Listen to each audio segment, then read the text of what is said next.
Hi, good morning. My name's Tony. I'm with Western Supreme Rooter out of Arcadia, and I'm doing a project here at my own house. This water heater's failed. It's only about 4 years old, and there's had some kind of mechanical failure. I know it has something to do with the valve, but I'm not going to get into fixing that. I'm going to change this water heater out and swap it out for a tankless water heater. Why? Because the tankless water heater is endless hot water.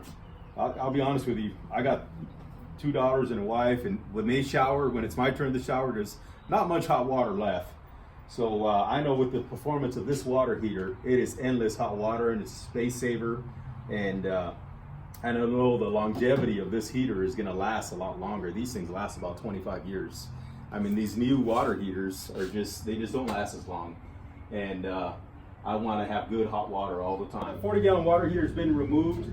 Now we got the brand new unit tankless heater installed. Now, to get the longest life out of this tankless heater, these are automatic flush valves. What this helps you do when the water heater needs to be maintained and descaled, because its scale is going to build up on the inside, that's what these flush valves are for. It's very important to have the flush valves installed when this unit's installed, especially if you want it to last 20 years plus. And another thing that's important is the descaling filter. This filter will help prevent any scale from going into the heat exchanger. So the water is going to come in here, into the filter, out of the filter, into the unit, then hot water back out, feeding the house with endless hot water. Okay, and we'll continue soon.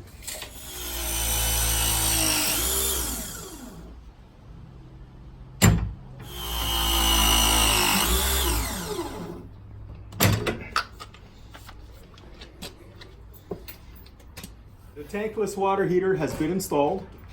You can see we have the gas connection with the sediment trap.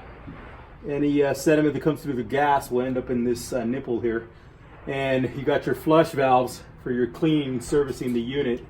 And everything's all hooked up. And then you got your filter here as well. But this water heater is ready to go, ready to produce hot water. Keep in mind that if you don't have existing gas where you're going to put the unit, you have to size up a gas line from the meter to the unit, and that could take time to install, especially installing the gas line, installing the unit.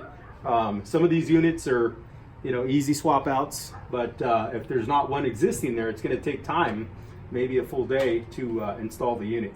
Okay, all right, this is Tony at Western Rooter.